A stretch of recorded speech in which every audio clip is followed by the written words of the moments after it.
ನಮಸ್ಕಾರ ಕನ್ನಡಿಗರೇ, ಎಲ್ಲರಿಗೂ ನನ್ನ ಪ್ರೀತಿಯ ಯೂಟ್ಯೂಬ್ ಚಾನಲ್ PR ಯೂಟ್ಯೂಬ್ ಚಾನಲ್ಗೆ ಪ್ರೀತಿಯ ಸ್ವಾಗತ.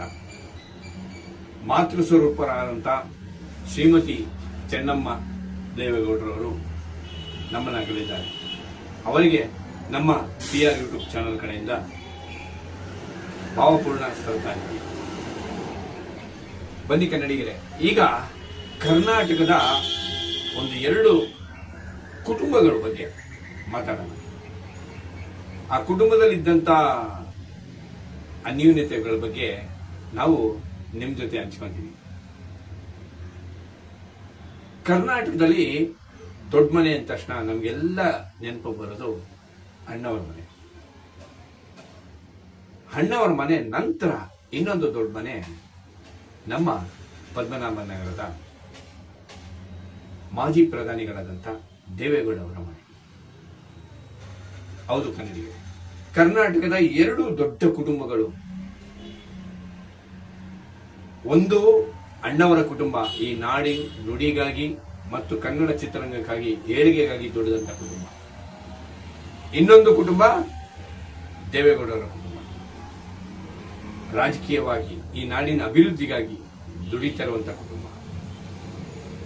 ಈ 2 ಕುಟುಂಬಗಳು ಕನ್ನಡ ನಾಡಿನ ಒಂದು ಆಧಾರದ ಸ್ತಂಭಗಳಂತ ನಾವು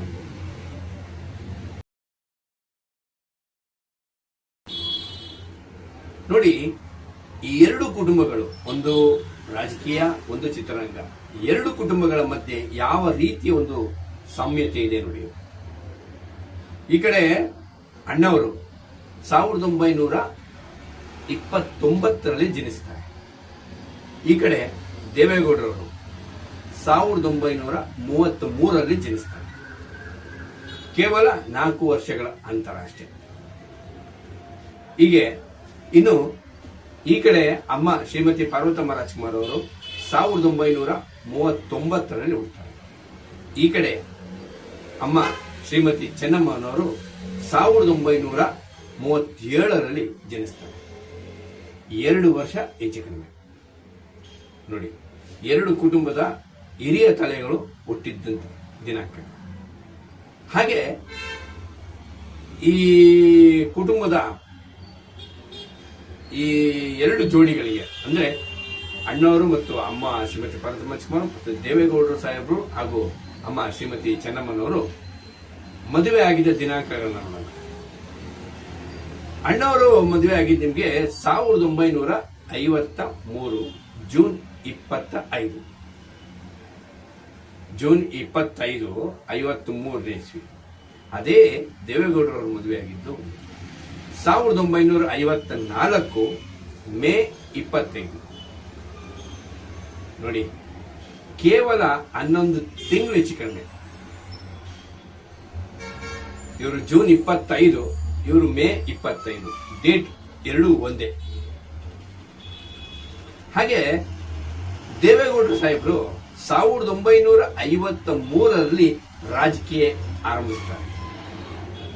ತನ್ನ ರಾಜಕೀಯ ಜೀವನಕ್ಕೆ ಅವರು ಎಂಟ್ರಿ ಕೊಡ್ತಾರೆ.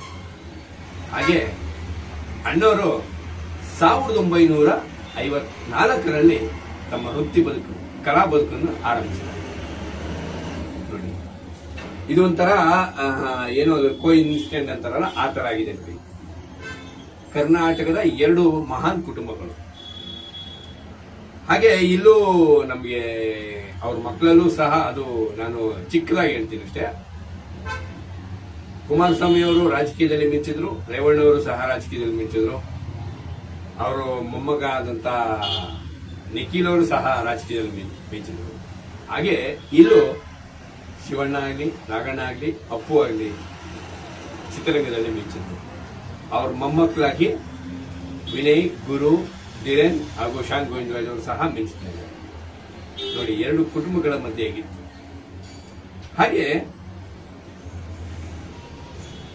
ಅಮ್ಮವರು ಶ್ರೀಮತಿ ಪಾರ್ವತಮ್ಮ ರಾಜ್ಕುಮಾರ್ ಅವರು ಚಿತ್ರರಂಗಕ್ಕೆ ಬಂದಾಗ ತುಂಬಾ ಬಡತನದಲ್ಲಿತ್ತು. ಬೆಳೀತಾ ಬೆಳೀತಾ ತಾವು ಬೆಳೆದಿದ್ದಲ್ಲದೆ ತನ್ನ ಜೊತೆ ಇದ್ದಂತ ಹಲವಾರು ಜನರನ್ನ ಬೆಳೆಸಿದ್ರು. ಹಾಗೆ ಅವ್ರ ಮನೆಯಲ್ಲಿ ಆಗ್ಲೇನೆ ಒಂದು 40-50 ಜನಗಳು ಇರ್ತಿದ್ರು. ಅವರೆಲ್ಲ ಅನ್ನ ಹಾಕಿ ಸಾಕಿದಂತ ಮಹಾತಾಯ. ಬರೀ ಅಷ್ಟೇ ಅಲ್ಲ, ಚಿತ್ರರಂಗದ ಹಲವಾರು ಜನರಿಗೆ, ಹಲವಾರು ನಾಯಕರನ್ನ ಅವರು ಬೆಳೆಸಿದ್ರು. ಹಾಗೆ ಅಮ್ಮ ಶ್ರೀಮತಿ ಚೆನ್ನಮ್ಮ ಅವರು ಸಹ ಕಡಪಡತನದಲ್ಲೇ ಅವರು ದೇವೇಗೌಡರನ್ನ ಕೈ ಬಿಡದೆ ಅವ್ರ ಜೊತೆಗೆ ನಿಂತು, ಅವರು ದೇವೇಗೌಡರು ಕಾಂಟ್ರಾಕ್ಟರ್ ಆದ ಕಾಲದಿಂದ ಹಿಡಿದು ಇಲ್ಲಿವರೆಗೂ ಅವ್ರ ಜೊತೆಯಲ್ಲಿ ನಿಂತು, ಆಗ ಇವರು ಕಾಂಟ್ರಾಕ್ಟರ್ ಆಗಿ ರಾಜಕೀಯ ಜೀವನಕ್ಕೆ ಬಂದ್ರ ಮೇಲೆ ಅವ್ರ ಮನೆಗೆ ಸಾವಿರಾರು ಜನ ಅವ್ರ ಮನೆಗೆ ಬರ್ತಾ ಇದ್ರು. ಆಗ್ಲೂ ಸಹ ಆ ಮಹತಾಯಿ ಅವ್ರಿಗೆಲ್ಲರಿಗೂ ಅನ್ನ ಹಾಕಿ ಸಾಕಿದ್ರು. ಅಷ್ಟೇ ಅಲ್ಲದೆ ಹಲವಾರು ನಾಯಕರನ್ನ ದೇವೇಗೌಡರು ಬೆಳೆಸಿದ್ರು. ಹಲವಾರು ನಾಯಕರು ಇವತ್ತು ಕರ್ನಾಟಕದಲ್ಲಿ ಹಲವಾರು ದಿಗ್ಗಜ ರಾಜಕೀಯ ವ್ಯಕ್ತಿಗಳನ್ನ ದೇವೇಗೌಡರು ಬೆಳೆಸಿದ್ರು. ಹಾಗೆ ಇಲ್ಲೂ ಸಹ ಅಣ್ಣವರು ಹಲವಾರು ನಾಯಕಿಯರನ್ನ ಕನ್ನಡ ಚಿತ್ರರಂಗಕ್ಕೆ ಕರೆದ್ರು. ನೋಡಿ ಹೇಗಿದೆ, ಎರಡು ಕುಟುಂಬಗಳು ಕರ್ನಾಟಕದ ಒಂದು ಆಸ್ತಿ ಆಯಿತು. ಆಮೇಲೆ ನೋಡಿ, ಅಮ್ಮವ್ರಿಗೂ ಸಹ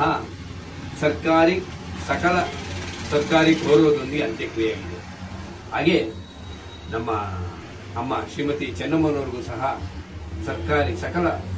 ಸಕಲ ಸರ್ಕಾರಿ ಗೌರವದೊಂದಿಗೆ ಅಂತ್ಯಕ್ರಿಯೆ. ಇದೆಲ್ಲ ಒಂದು ಪುಣ್ಯ ಪುರುಷರು ಇವರಲ್ಲ. ಇಂಥ ಹಲವಾರು ದಾಖಲೆಗಳನ್ನ ಅಮ್ಮವ್ರು ಮಾಡ್ಕೊಂಡ್ಬಂದ್ರು. ಇವರು ಅಷ್ಟೇ ಹಲವಾರು ರಾಜಕೀಯದಲ್ಲಿ ಮಕ್ಕಳನ್ನ ಬೆಳೆಸಿದ್ರು. ಹಾಗೆ ಹಲವಾರು ಜನ ಬಂದು ಅಲ್ಲಿ ಅವರು ಅವ್ರ ಮನೇಲಿ ಊಟ ಮಾಡ್ಕೊಂಡು ಹೋದ್ರು. ಹೀಗೆ ಎರಡು ಕುಟುಂಬಗಳು ಕರ್ನಾಟಕದ ಆಸ್ತಿ ಆದವು. ಅಮ್ಮ ಶ್ರೀಮತಿ ಚೆನ್ನಮ್ಮನವರಿಗೆ ಮತ್ತೊಮ್ಮೆ ಭಾವಪೂರ್ಣ ಶ್ರದ್ಧಾಂಜಲಿನ ಅರ್ಪಿಸ್ತಾ, ನನ್ನ ಚಾನಲ್ ನಿಮಗೆಲ್ಲ ಇಷ್ಟ ಆಗಿದ್ರೆ ನನ್ನ ಚಾನಲ್ನ ಸಬ್ಸ್ಕ್ರೈಬ್ ಮಾಡಿ, ಶೇರ್ ಮಾಡಿ, ಕಮೆಂಟ್ ಮಾಡಿ, ಲೈಕ್ ಮಾಡಿ. ನಿಮ್ಮ ಅಭಿಪ್ರಾಯ ಏನೇ ಇದ್ರು ನೇರವಾಗಿ ತಿಳಿಸಿ. ಸಿರಿಗನ್ನಡಂ ಗೆಲ್ಗೆ, ಸಿರಿಗನ್ನಡಂ ಬಾಳ್ಗೆ. ಜೈ ಕರ್ನಾಟಕ. ನಮಸ್ಕಾರ.